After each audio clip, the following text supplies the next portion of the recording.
Tiffany, if you'll hit start broadcast, you guys will be live. All right, I hit it. Good afternoon. Hope everyone is doing well. I'd like to welcome everyone to our session this early morning. We're almost at noon. We have about 15 minutes. My name's Tiffany Belafont-Stewart, and I am with the Tennessee Board of Regents, and I serve as the Director of Advising and First Year Initiatives. And I want to welcome you to our session today on peer mentoring, scaling relational advising across Tennessee's community colleges. I also like to introduce two of our other presenters. We have Amy Hoffman from Volunteer State Community College. She's a relational completion advisor. Amy, would you like to say hello? Hello, everyone. So glad to be a part of the We All Rise and be here sharing information with you today. And we also have Deborah Stewart from Dyersburg State Community College. And Deborah is an academic success coach. So I want to give Deborah an opportunity to say hello as well. Hello, and thank you for joining us for this presentation. Well, we're going to get started today. I, again, want to thank you for taking time out to hear our presentation. One of the initiatives from the Office of Student Success has been scaling relational advising at our 13 community colleges. And we've worked really hard in the last 2 years with this effort. And we're really excited to share some information about it and how it could be a benefit to students, particularly who are in equity populations or students who maybe are underrepresented, low income, and adult students. So today, what we're going to do in our session is we want to make sure that we can share with you an understanding of the TBR peer mentoring taxonomy, the minimum definition of practice, as well as the framework of the 9 program elements. We want to develop a peer-to-peer mentoring program using the 3 models, which are peer coaching, friendly contact, and curricular. And also how to assess a peer-to-peer mentoring program using the TBR peer mentoring taxonomy. So these will be our areas of focus today. And Amy and Deborah will share more information about their programs at their campuses and the impact that they're making with their students. So part of the scaling of relational advising through peer mentoring on the campuses of the community colleges was implemented through a relational advising grant that each of the 13 colleges received. And the relational advising grant is to focus on developing peer-to-peer mentoring programs that would increase retention and graduation rates of students. It is a 3-year grant, and we have completed 2 of the 3 years and moving into the final year of the grant. As I stated, there are 3 models that the institutions could select as part of the grant. And those are peer coaching model, a friendly contact model, and a curricular model. At this stage in the grant, as you can see on the right, we have completed several steps in terms of moving through this process. So the first thing we've accomplished is, of course, recruited a relational advisor on our campuses. We've also moved through the peer mentor selection process. So each institution created a process in which to select mentors that would meet the needs of their program. Each campus has developed a strategic plan for their peer-to-peer mentoring program that they are implementing each year.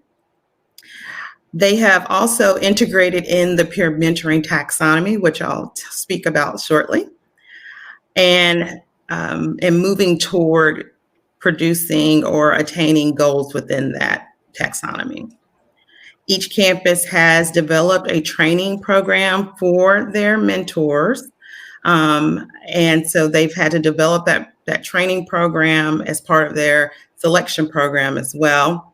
And then they've all implemented some type of evaluation and assessment tool which most include the peer mentoring taxonomy as part of that assessment tool. So currently with the Relational Advising Grant, we are moving into year 3 and really looking at the results of the assessment plans in an effort to make continuous improvement moving forward with the grant. So I want to get into our peer-to-peer mentoring models. As I mentioned, there are 3. Today we'll be focusing, our campuses are focused more on our peer coaching and friendly contact models. And so they'll explain what they're doing in terms of their individual programs and how those models work for them. But a peer coaching model is a model in which you integrate in the peer mentoring to an advising center or another campus office. And these peer mentors are to assist professional advisors or student success coaches. They can do things such as handle referrals to campus resources, of course, anything with study skill coaching, help with pre-registration, and also just work to free up professional advisors and coaches to focus on complex advising issues. So some of the more prevalent issues the students face that a peer can assist with, those peer mentors work in those areas to do those things.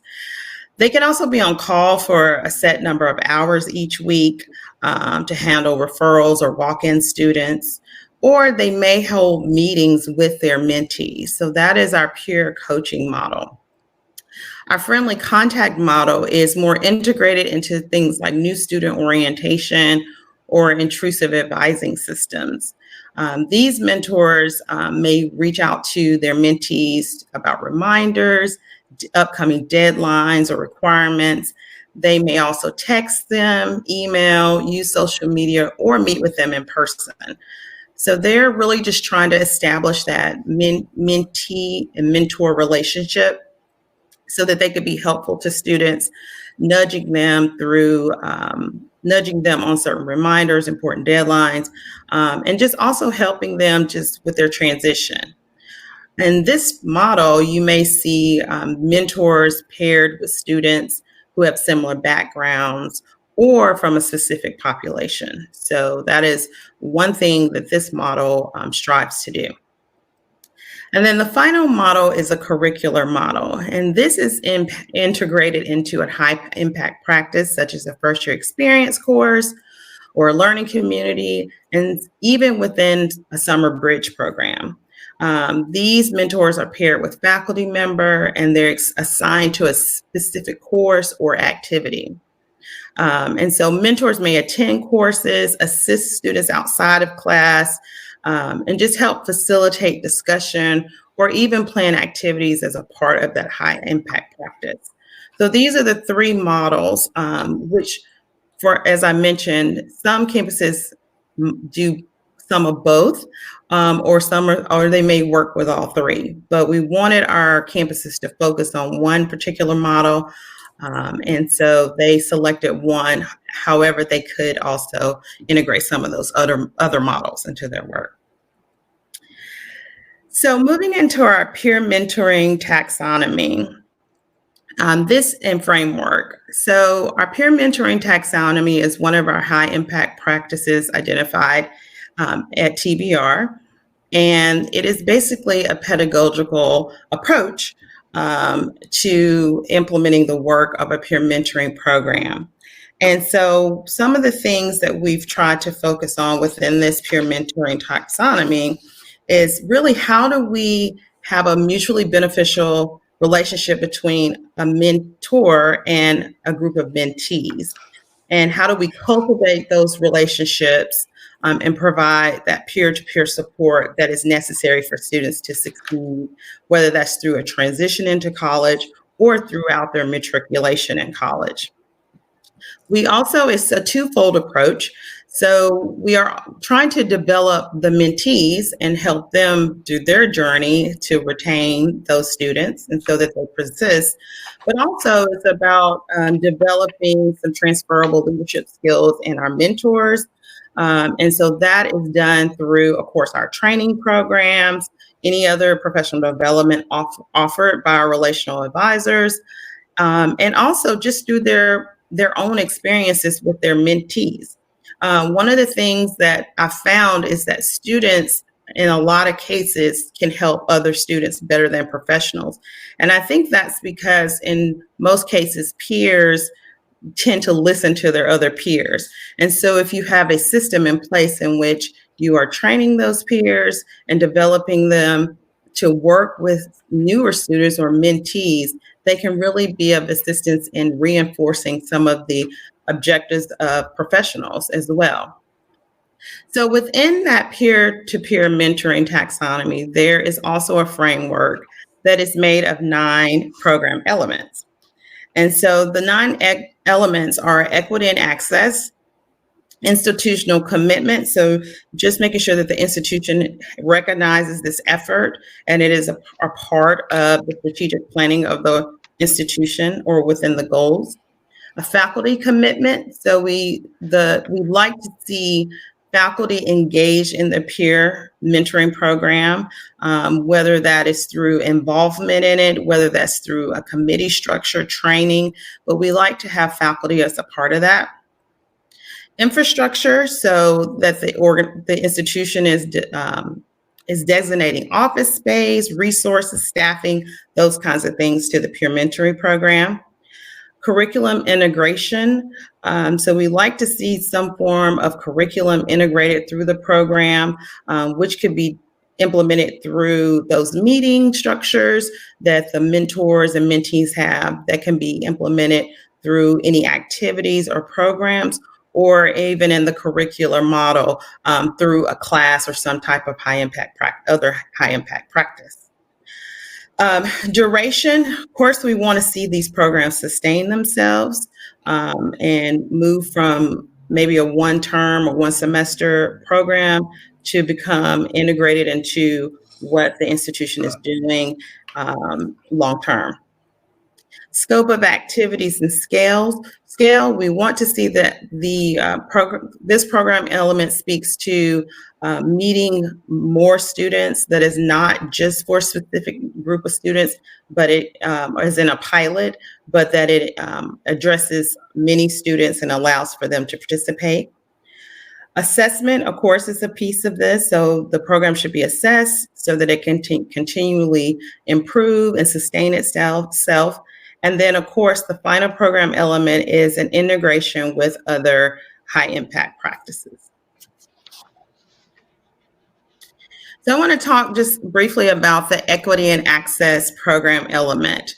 As I mentioned, there are 9 program elements, and within those 9 elements, there are milestones in each one, and there's actually 3 milestones. And to meet a milestone, you have to actually meet the standards under each milestone. So for instance, milestone 1 in equity and access. There are 4 components of that institutions must meet in order to be considered a milestone 1.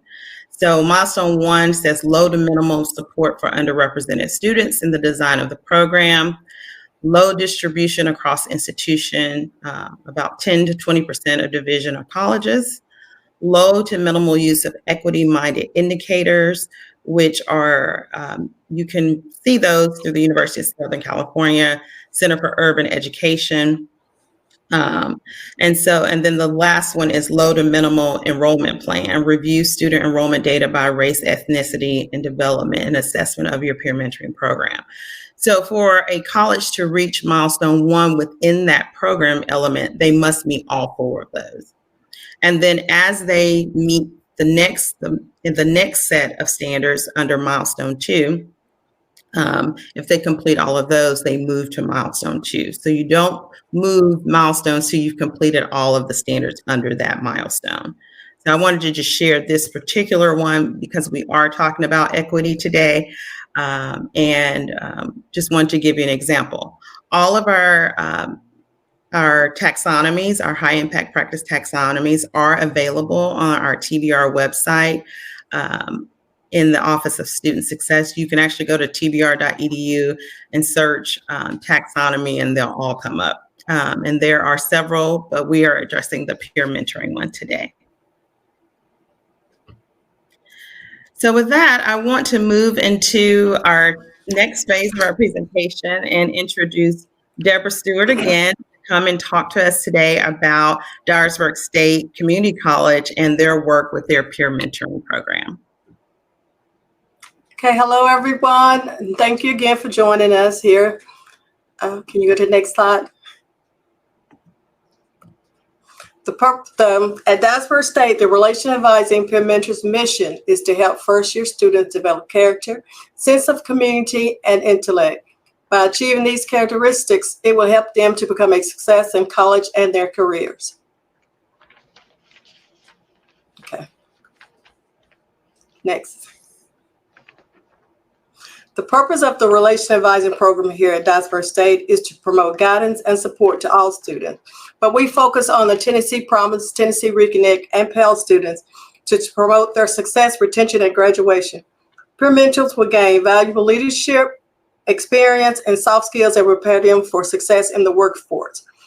They will also work with multiple students from various backgrounds and provide outreach to mentee through one-on-one meetings, phone calls, texts, and group settings. Of course, during this pandemic, they've been doing a lot of FaceTime, Google Duo, and Zoom.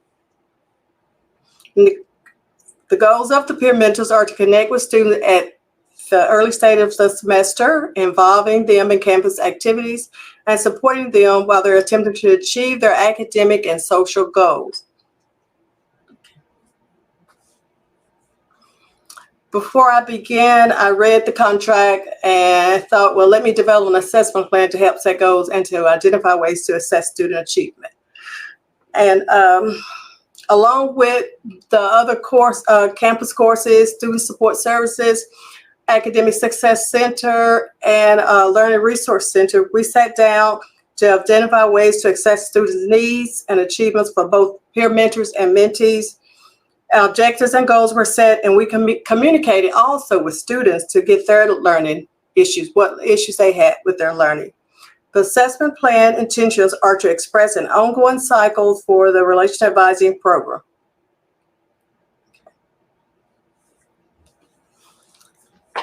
The number of mentors and mentees for the spring, I began mine in spring, January 2019, and my first onboarding, I ended up with 12 peer mentors and 38 mentees. And for the year 2019-20, the end of the spring 2020, I had 16 mentors and 205 mentees.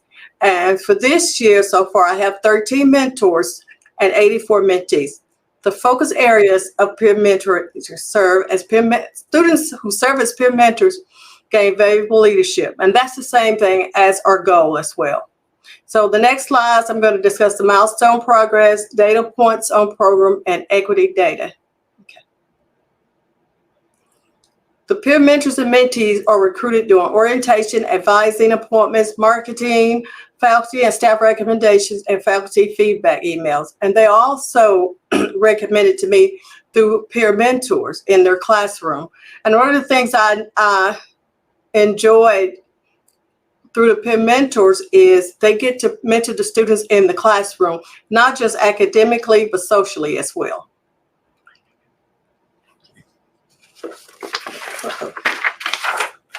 Peer mentor orientation and training. After I recruited everyone, we went through a training. We went to the introduction to campus resources, math tutoring lab, student support services, disability support and career counseling, academic success center, EMT basic first aid, and the overview of my DSCC, banner self-serve, and payroll and timesheets. And you might ask why EMT basic. We dealt with a lot of students when you're in college or even high school, you deal with a lot of students that have issues. And I wanted my peer mentors to be able to identify all issues that they have. If a student had allergies and needed any kind of medical help, I wanted them to be able to refer them to the right person, refer them to security. And we also did the training with our counselors. because I wanted them to identify the issues that may have, especially because right now you have a lot of, teenage suicide. We went to that training as well, and I wanted them to be referred to the right counselors. And the mentors and mentees that how I matched them were through their program of studies, hobbies, and classes they've taken. For instance, if there's a psychology major, I had a psychology student that was a second-year student. Then I had a first-time freshman that was a psychology student. I wanted them to pair together so they can help them socially and academically. Okay. And this is our milestone progress. When I first began the institutional commitment, they were at a high level at the beginning at me. They were waiting on someone to get here, so they were on a high level. And the faculty commitment was at low because I had to learn the program myself. I had to learn the college campus. I had to learn the student climate. I had to learn everything. And then I introduced myself and the peer mentor program to the faculty. And my focus were to meet stakeholders throughout the college to understand the needs of our students and the services available to them. And that was part of the infrastructure. And curriculum and programming, training and development activities were developed for the peer mentors in addition to parent activities in order to create the best fit between the mentors and the mentees. And duration, of course, we started, I began in 2019 of spring, but Ms. Carmen Pfeiffer started the basic, the monthly phone calls during the fall of 2018 and the D2L work. And scope of activities, we've been in a lot of the orientation, of course, and on-campus activities. We attended, but they bring their mentors to all the activities like basketball, whatever that's going on campus. We include our mentees. Mentors include them. We had one of our mentors brought 4 of our mentees to the basketball games. And integration with other high impact practices. The most common theme of integration with other impact practices on campus include learning communities, first-year seminar classes, advising, monthly meeting, and student support service with student support services and other campus resources. Equity in access. The first year of the Relational Advising Program was the same year we launched Achieving the Dream throughout the college system. Our work with Achieving the Dream enhanced focus on equity and serves as a means of strengthening and promoting equity within the peer mentor program. And assessment, continuing assessment of the peer mentor program is essential to the overall success of programs, in addition to following the prescribed KPIs. Okay. Okay, this right here is at the end of each academic year, I do an evaluation for the peer mentors and the mentees. And this one is one that the mentor does. And she is now a student at MTSU. And this is some of the questions I ask, and this is some of the things that she said on here. She says she really do miss the peer mentor program and how she keep in contact with one of her mentees as of today. They send her scriptures, Bible scriptures every morning, and she enjoyed the program. She felt that it made her want to do better. Okay. And this one is evaluation for the mentee. And he was a basketball player, and he was having a hard time in his biology class. And one of my mentors was a nursing student, and she helped him a lot in this class. And he got a lot out of it. He just said he did utilize her like he should have. Okay. And this is some of our information for the peer mentors. I think I mentioned it earlier, how many I had for the spring, and then for the fall last year, 2019-20, and the fall this year. And then I broke it down at the bottom square, where in the fall of 2019, I had 252 mentees, and in the spring it was 206. And that reason was you had some that transferred. We had a couple that came in that needed development gateway classes. And once they took those classes and passed, they transferred and accepted a scholarship somewhere. And that's up now. And our persistence rate for between the spring and fall of 2019-20 was at 81%.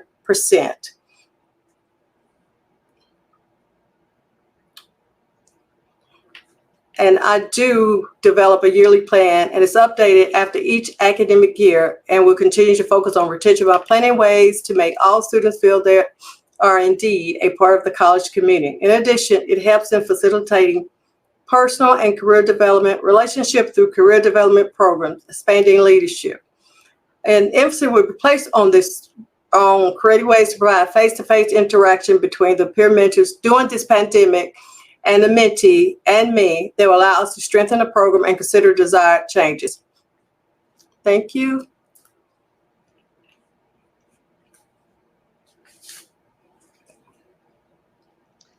And now I would like to share about our peer mentor program at Volunteer State Community College. If you're unfamiliar with Volunteer State, if you're from outside of Tennessee, just wanted to present a little information about our institution.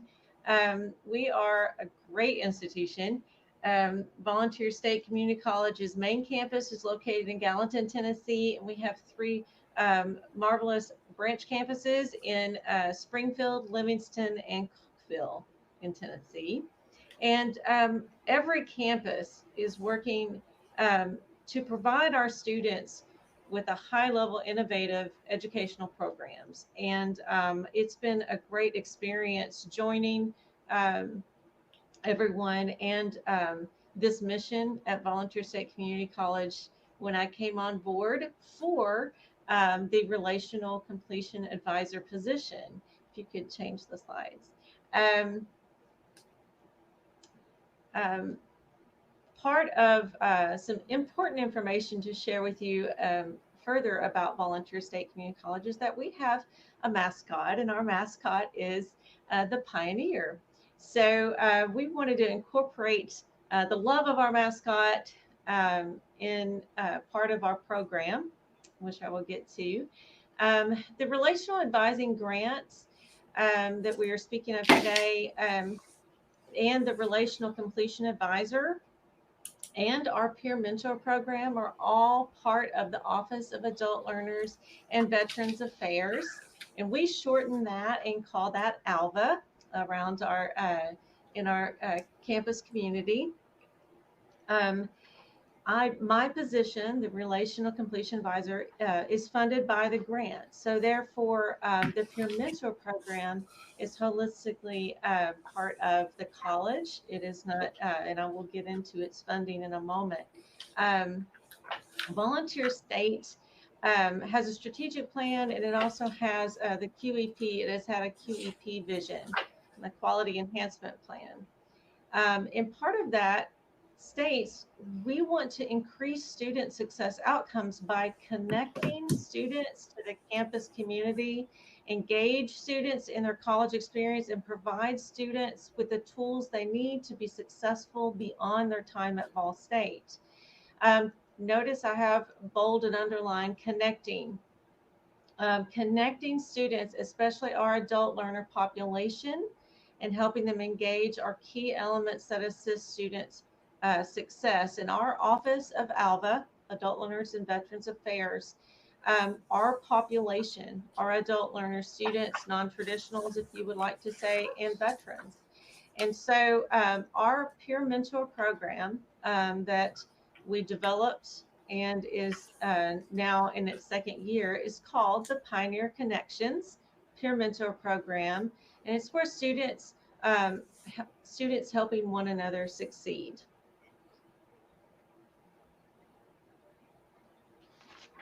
We are using, we initialized using the friendly contact model, but as we progress with the program, we realize we're integrating a little peer coaching also, and as the program grows. Our purpose and focus of the Pioneer Connections Peer Mentor Program, it's all about connection. Pioneer Connections is for our adult learner students. It is a peer mentor mentee connection that includes related adult student experiences and connection to resources, and it provides a network of support that assists overall student success. Our peer mentors are all about connecting their mentees to campus, to other adult learner students. They're connecting them to support and encouragement. They're connecting them to our campus resources in all of our campuses, and they're connecting them directly to our office. So our mentees have greater access to services and support, and we're very glad to provide that.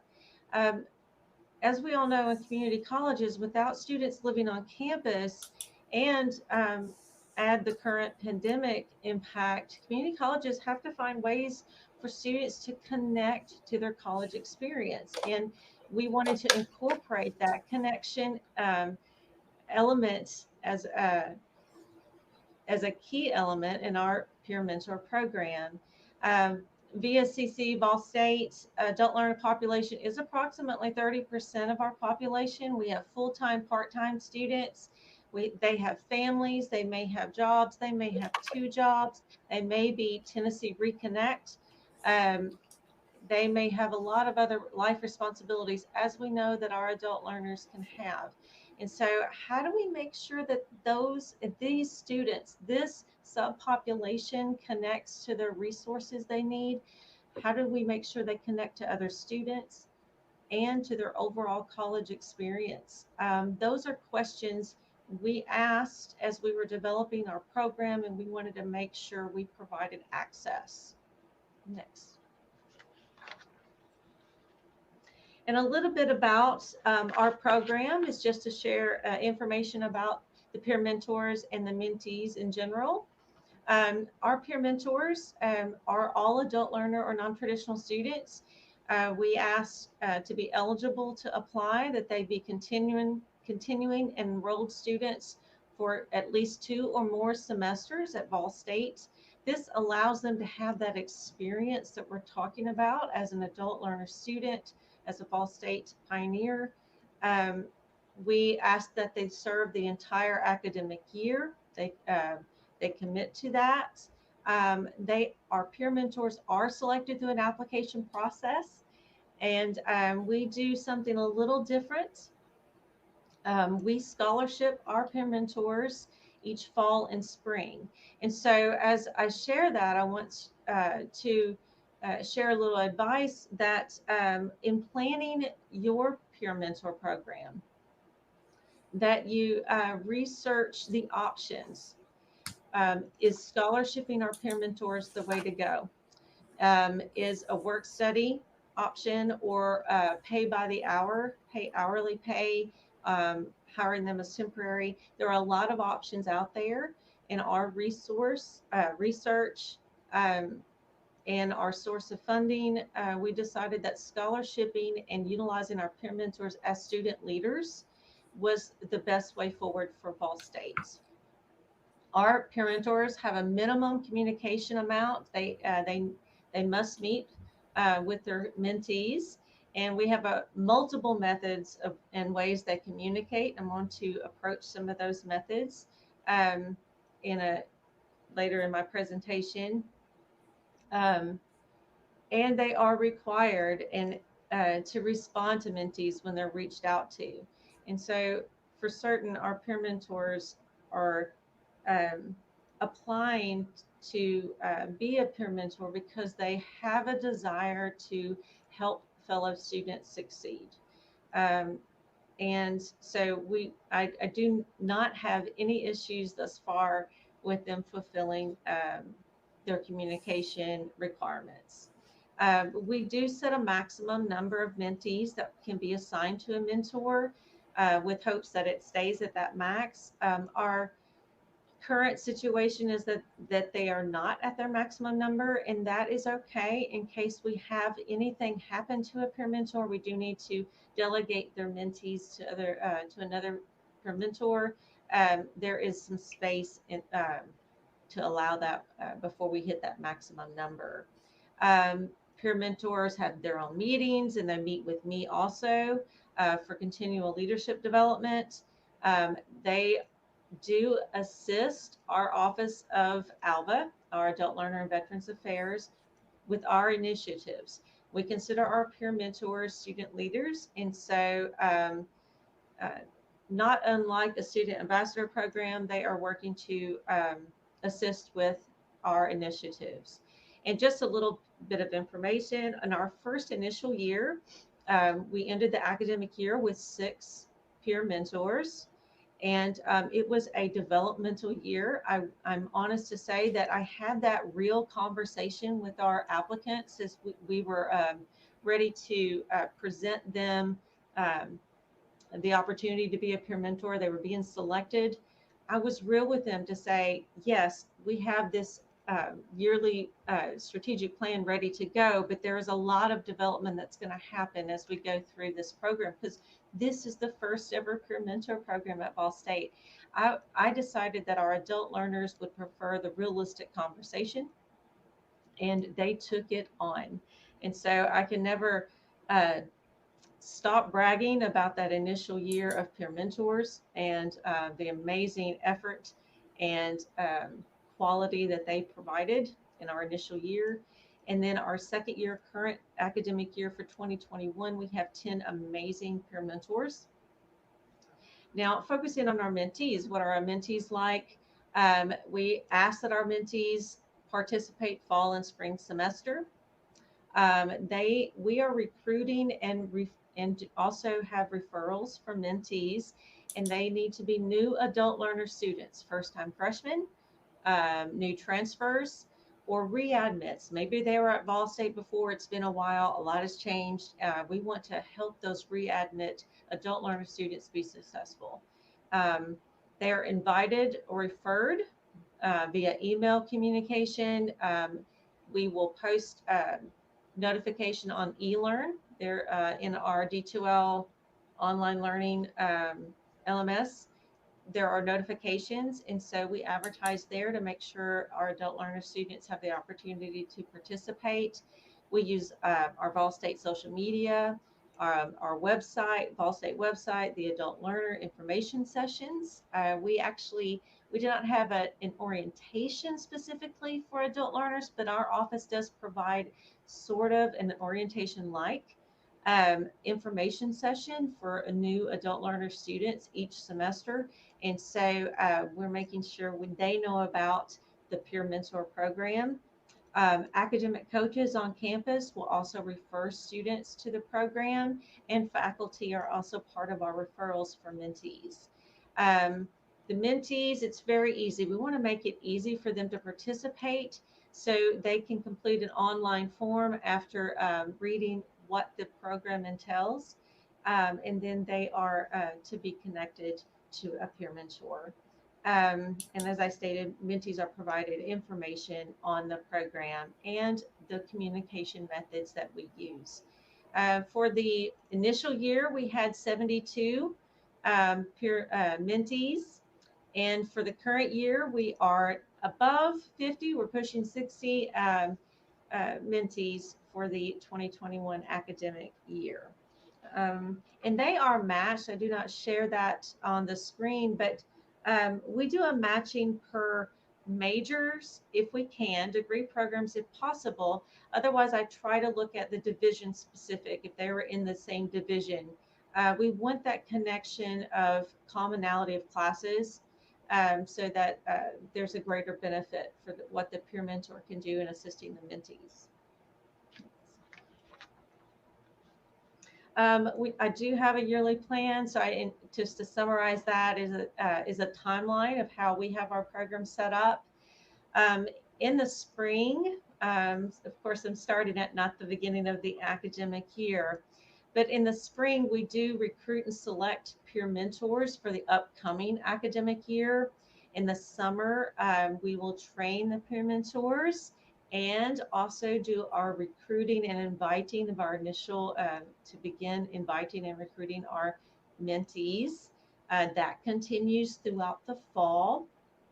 In the fall, it's really before fall starts, we do assign our mentees to peer mentors, and the peer mentoring begins, and we may add via referral, etc., additional mentees.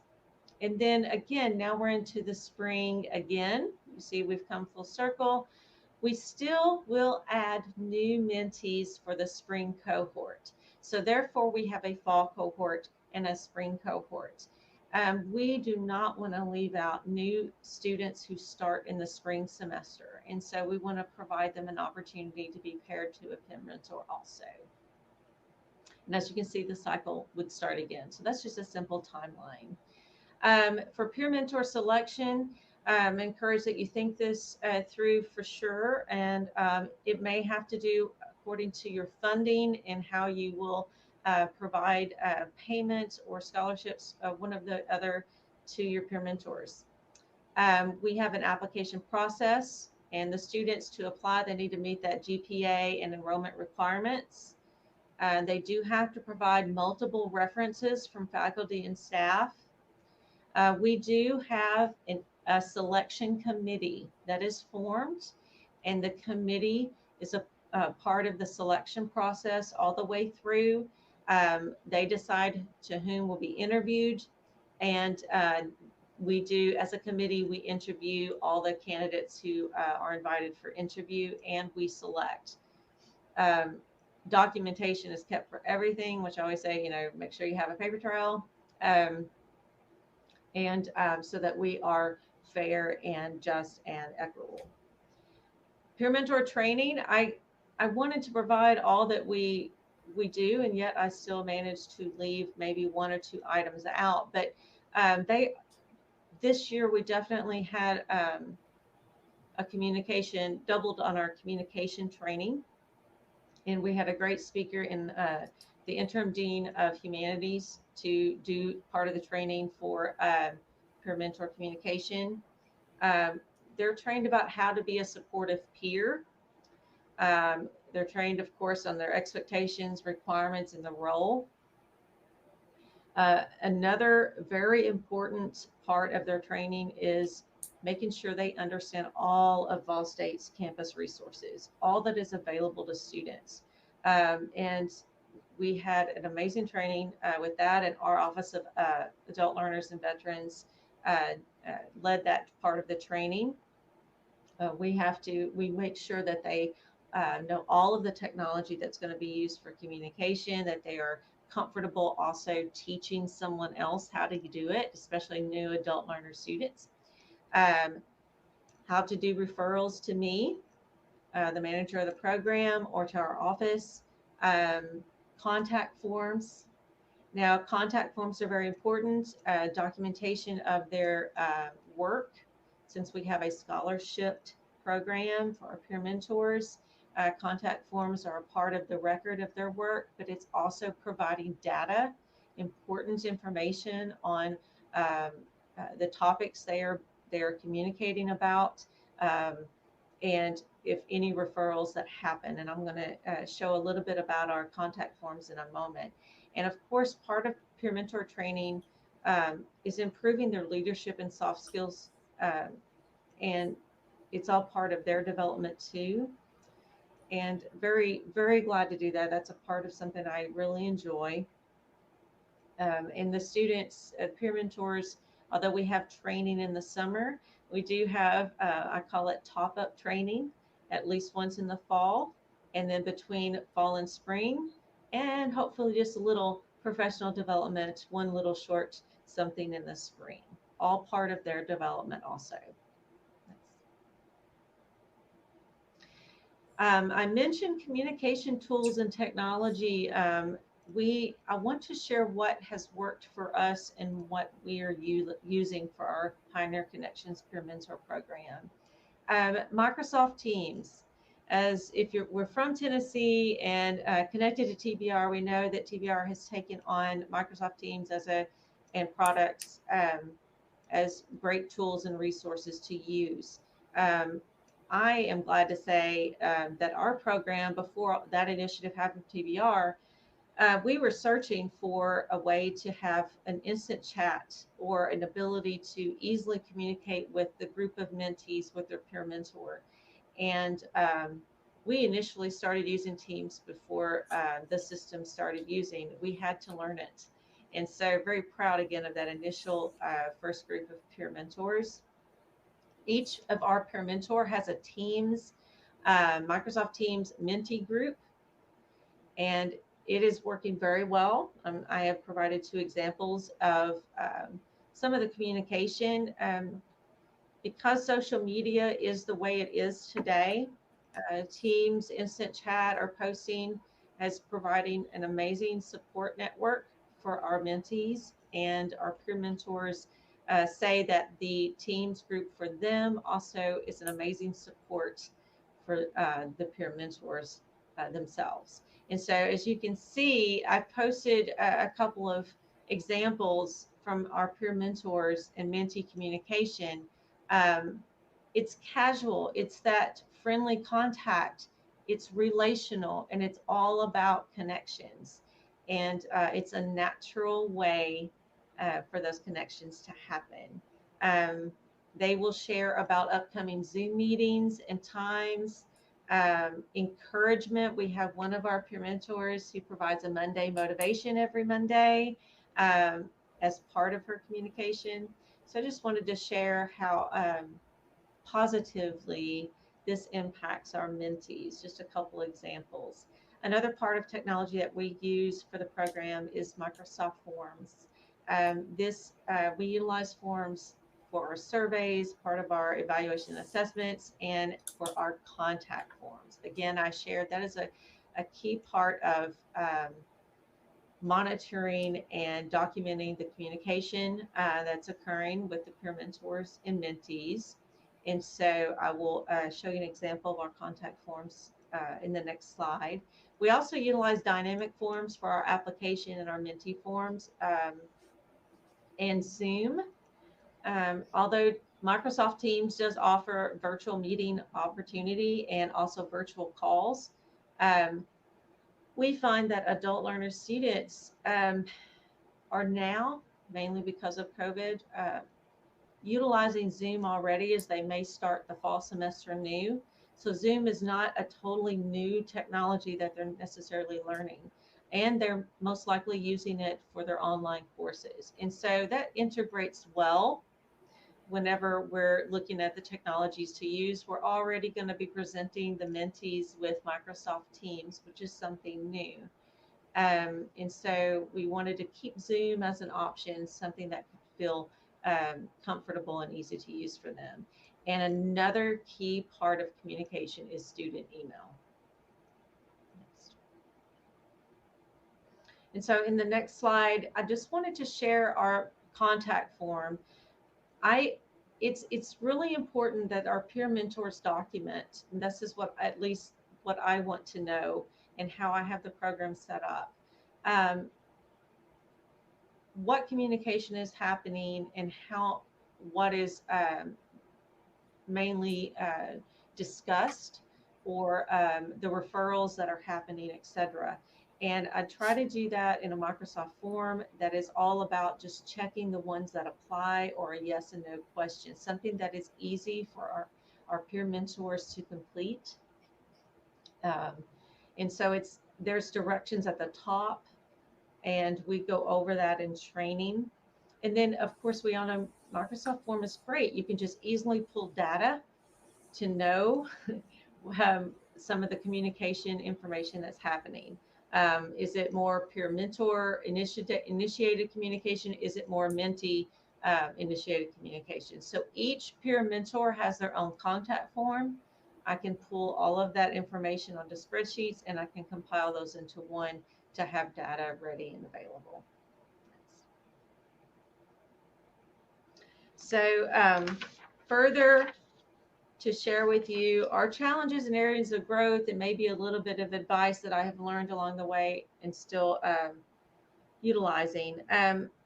When planning a peer mentor initiative, I do advise that you research the options again of paying per hour or scholarship. Research your funding options. And so that's why I have securing funding at the top. We know in higher ed, sometimes finding that funding for new initiatives is hard. And so that may take some time. So securing funding can always be a challenge. Pandemic impact. In March, we all dealt with a major change, and everything went online or virtual, and a lot of adjustment had to take place. And we saw how that impacted our adult learner population at Ball State. And it's difficult. It was difficult for many. Others rolled with that in stride. And so it was a challenge in also thinking initial year peer mentor program. Now we're having to make all these changes also for the program. And so that was a challenge. Expanding to all campuses. Kind of as a micro start in our initial year, we did focus mainly on our main campus. And then we are definitely expanding with more peer mentors located on specific other campuses this year. Learning how to maximize my advisory committee. I like to admit realities and I am learning how to facilitate and also just maximize their expertise. And I feel like I have a great group of advisory committee members. But knowing how to use their expert areas is something I'm learning and growing. The lack of response from some mentees in any peer mentor program, we know that can be difficult. And we want participation. The maximum benefit for our mentees comes from that connection and communication. And so we want them to communicate. And it's hard for the peer mentors. It's difficult if they feel like they're desperate to assist their mentees, they're communicating, and the communication is more one-sided. So we work with that challenge. The work scholarship, again, as I've shared, we scholarship our students, but it is a work scholarship. So therefore, the contact forms are a part of recording that work, the initiative assistance that they do in our Office of ALVA. But this does require continual monitoring. And there are always variables where some peer mentors may be very busy with communication and mentees and some not. So therefore, I have to supplement with parts of some of the work a little bit to make sure all the amount of effort from the peer mentors is equitable.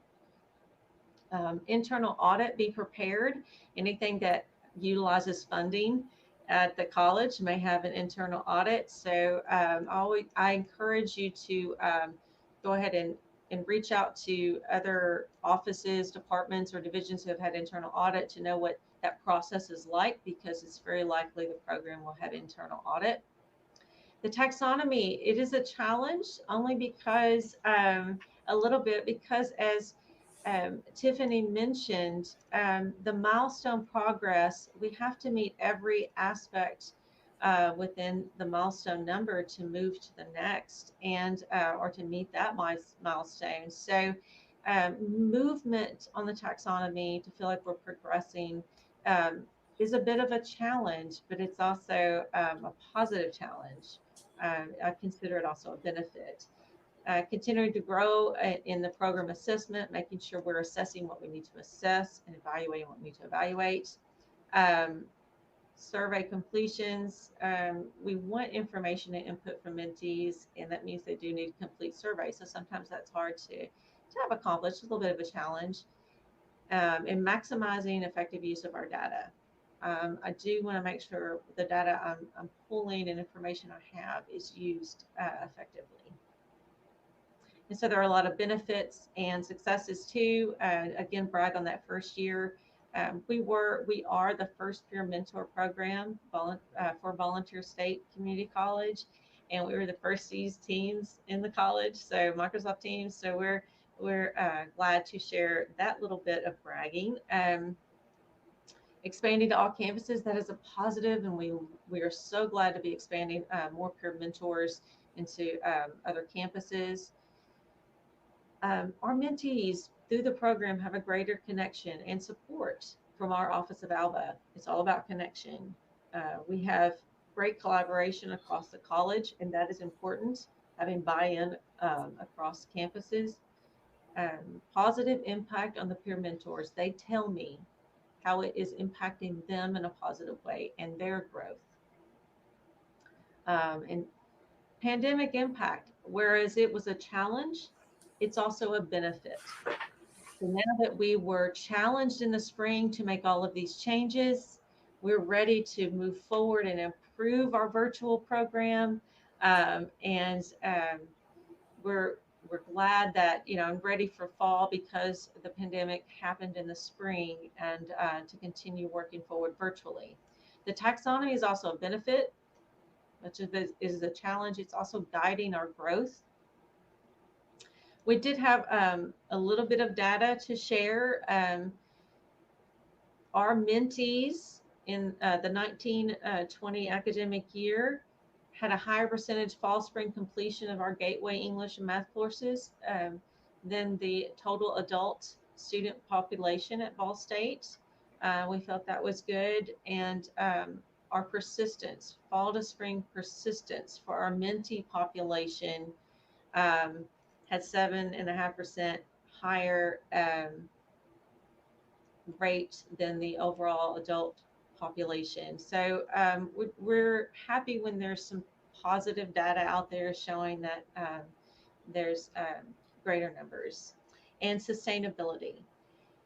If the funding is not grant funded for the Peer Mentor program, there is greater ability to be sustainable. And according to where you're pulling funding from, setting up your Peer Mentor program with sustainability in mind is something I advise, and it's important. So we are very proud of our program at Ball State, our Pioneer Connections, and we look forward to seeing how more students are impacted.